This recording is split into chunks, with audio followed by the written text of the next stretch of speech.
Alors bonjour à tous et bienvenue dans cette nouvelle vidéo. Aujourd'hui nous allons parler du non-verbal des pervers narcissiques, que ce soit des hommes, que ce soit des femmes. J'avais déjà fait une vidéo déjà très complète qui reprenait pas mal de signes qui permettaient déjà de voir si oui ou non vous aviez affaire à une personne perverse narcissique. Bien entendu, tout ça est à mettre aussi en comparaison avec tout ce dont on a déjà parlé au niveau du comportement des pervers narcissiques, parce que évidemment qu'il y a des spécificités. Donc ici, je vais ajouter plein d'informations au non-verbal, tout ce que vous pouvez observer. Et c'est pour ça que c'est important d'avoir un œil attentif et de regarder leur comportement.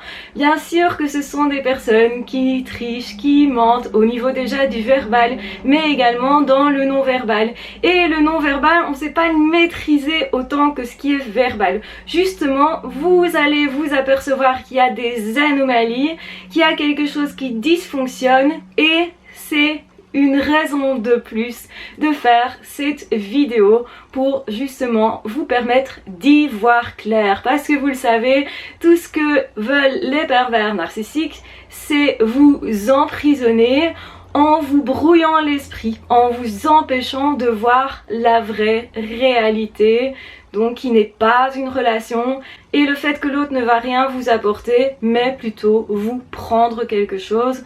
Donc c'est quelqu'un de jaloux de votre joie de vivre, et on va le voir au niveau comportemental. Alors la toute première chose dont je viens de parler, c'est le côté justement envieux, et ça se voit au niveau du visage. Donc à certains moments, ils vont vraiment avoir une attitude. Cette attitude, ça veut dire la bouche ouverte, c'est l'envie. Donc la personne est envieuse, baisse à moitié les yeux et regarde de biais généralement. Regarde la personne de biais par exemple si vous êtes sur le côté. C'est pas un regard bienveillant, c'est un regard ah tu vas voir, toi je vais te prendre quelque chose. C'est pas quelque chose de gentil. Donc attention à ce regard et attention à cette mimique au niveau donc de la bouche.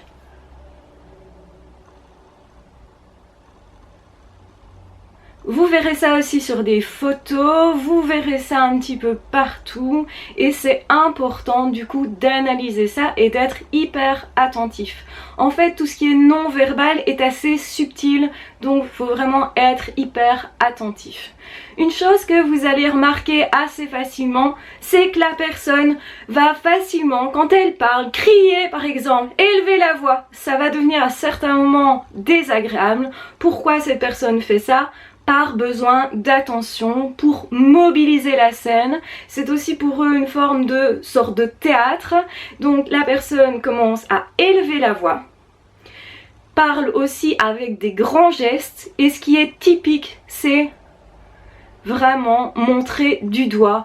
Généralement les parents pervers narcissiques font beaucoup ça, et les personnes très autoritaires. Donc attention quand vous voyez quelqu'un qui revient constamment avec son doigt sur vous, c'est un indicateur. Autre chose aussi, ça va être quelqu'un qui facilement, que ce soit sur des photos, sur des vidéos aussi, ou en face à face, va mettre sa main quand il parle comme ça, comme ça, comme ça.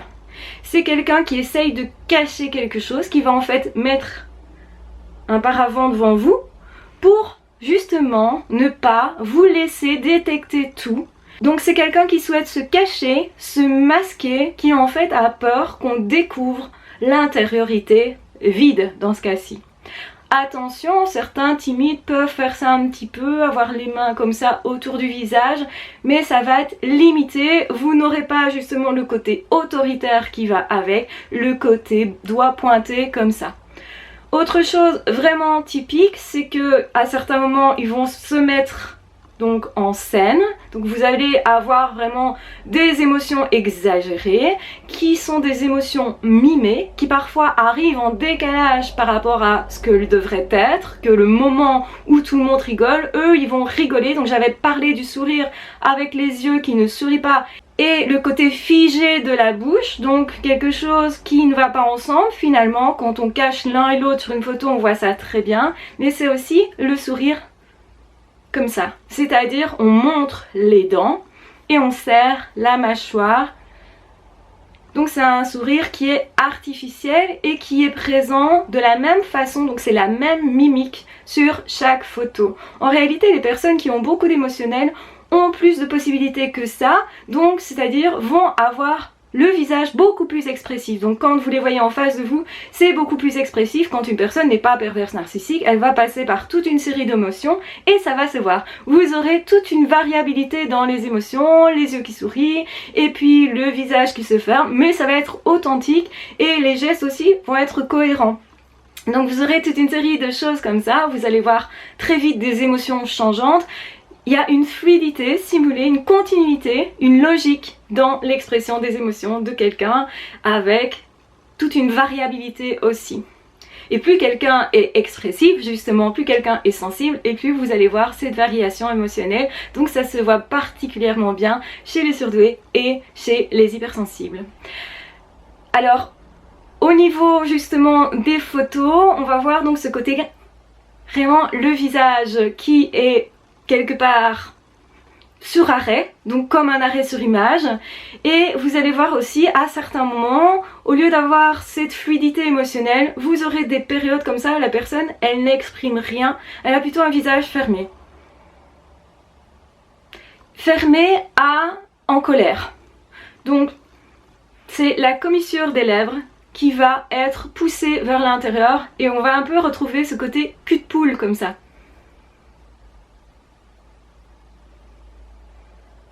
Inexpressif, qui peut durer un moment et qui est normalement justement entre les périodes où la personne fait du théâtre. C'est à ce moment-là que la personne, elle ne se dit pas tiens il faut que j'obtienne tel ou tel résultat, donc là il se passe rien et on est comme ça. Et c'est assez particulier et vous aurez parfois en même temps, quand la personne entend par exemple des personnes parler, comme elle n'est pas d'accord au niveau émotionnel, elle ne sait pas rentrer dans l'émotionnel, il y a un relèvement du menton, un côté dédain comme ça.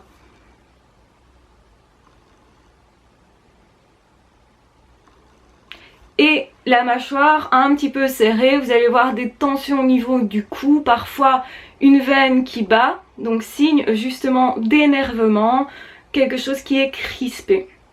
Donc attention, c'est assez subtil. Donc si vous voyez des signes comme ça associés, montre du doigt beaucoup, met sa main devant sa bouche. Et alors sur les photos, un côté hyper surjoué. Donc ça c'est déjà indicatif. Mais alors il y a quelque chose de très indicatif, c'est le rire. Le rire est quelque chose de naturel, qu'on ressent comme ça. Et comme toutes les émotions, ils ne savent pas non plus exprimer des émotions qui sont positives. Ils savent exprimer les frustrations, ils savent exprimer tout ce qui est émotion négative. Et aussi, même d'ailleurs dans les pleurs, on va voir des pleurs mais décalés par rapport à la norme. Donc c'est-à-dire par exemple durant une période où on est censé être triste, ils savent par expérience que là, dans cette situation-là, les gens se comportent comme ça, donc eux se comportent comme ça par mimétisme. Ils savent pas pourquoi, ils comprennent pas le pourquoi des émotions en fait. Et alors le rire, ils vont se dire à ce moment-là, bah, c'est marrant, donc je dois rire, mais le rire est surjoué. Vous allez avoir justement un rire qui est particulier, qui est surjoué, qui est exagéré, beaucoup d'émotions exagérées à ce moment-là, ce qui leur permet de récolter l'attention. Aussi, ils essayent de paraître sympas justement en rigolant à l'excès d'une blague de quelqu'un, alors que c'était pas si drôle que ça. Vous allez voir que c'est disproportionné. Parfois aussi, ils se secouent comme ça, et c'est assez déroutant, assez bizarre en fait. Il y a quelque chose de bizarre au niveau du rire, quelque chose qui n'est pas authentique, qui n'est pas réel. Au niveau émotionnel, on va sentir que la personne elle ne vit pas vraiment les émotions qu'elle manifeste. Donc justement quand il y a des pleurs c'est excessif, c'est comme si le monde s'écroulait alors qu'en fait il s'est rien passé d'extraordinaire. Il y avait juste plus de fromage dans le frigo en gros. Donc ils ne comprennent pas les émotions de deuil particulièrement, ils ne comprennent pas non plus l'amour particulièrement. Donc ça aussi c'est une grosse façon de les repérer. Donc ils miment les autres beaucoup, ils copient les autres beaucoup et ce aussi dans les comportements. Par exemple ils vont être en train de faire quelque chose, quelqu'un va réagir avec une émotion, il va regarder la personne et puis il y a un temps d'arrêt et puis paf, il manifeste la même émotion que l'autre à côté, mais de façon surjouée, où il y a toujours quelque chose qui manque. Si vous voulez, votre corps ne peut pas mentir, votre corps il communique vraiment ou pas, et dans ce cas-ci, ben ça communique pas vraiment, donc vous allez sentir des petits trucs et vous savez pas dire quoi, vous sentez que ça dysfonctionne, vous sentez que voilà, il y a un truc qui cloche, mais vous ne savez pas dire quoi, parce que ben, la personne pleure à des moments où elle devrait pleurer et rigole à des moments où elle devrait rire, donc vous vous dites au niveau justement mental, vous vous dites bah oui ça a l'air logique mais en fait je sens un truc. Et il faut toujours se référer à ce qu'on ressent. Notre boussole intérieure, elle les détecte en réalité. C'est parce qu'on ne lui fait pas suffisamment confiance généralement et parce qu'on est brouillé dans notre esprit que justement les pervers narcissiques se faufilent dans nos vies de cette manière-là. Une autre façon aussi de les repérer, et ça il faut faire très attention parce que c'est aussi une particularité des timides, c'est le regard qui est assez fuyant. En fait ils sont comme ça en train d'attendre à certains moments, donc visage fermé, ils attendent, il se passe rien et ils ne savent pas trop comment ils vont réagir parce qu'ils vous connaissent pas assez par exemple. Dans ce cas là le regard est fuyant et on peut se dire de prime abord ah c'est une personne qui est timide, qui n'est pas à l'aise socialement. Et c'est vrai que souvent ils sont pas à l'aise parce qu'ils sont pas à l'aise par rapport à qui ils sont. Donc il y a effectivement quelque chose de cet ordre là, ne pas être à l'aise face à l'autre. Et alors ils ont tendance à donc, mettre le menton vers le sol, relever comme ça la tête, comme s'ils étaient inquiets, et regarder partout autour de vous, comme si effectivement il y avait un danger dans l'environnement. Et vous pourriez vous dire oh c'est trop mignon, cette personne n'est pas à l'aise, je vais me mettre à l'aise. Ça pourrait vous attendrir en fait.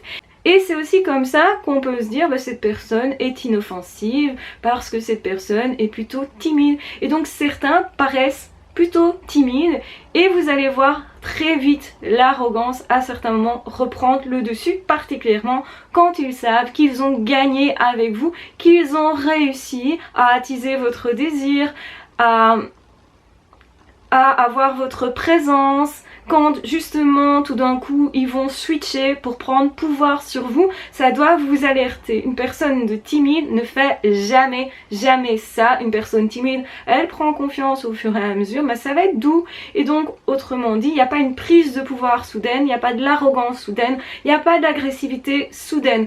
Chez les pervers narcissiques, il y a beaucoup de jalousie et donc beaucoup de colère et beaucoup d'agressivité. Ils considèrent que ils n'ont pas quelque chose que vous avez ou que les autres ont, qu'ils sont donc lésés et donc qu'ils ont le droit de s'approprier et que vous avez le devoir de leur donner, d'être à leurs pieds, etc. Ils se comportent comme ça, c'est comme ça qu'ils voient le monde pour la plupart.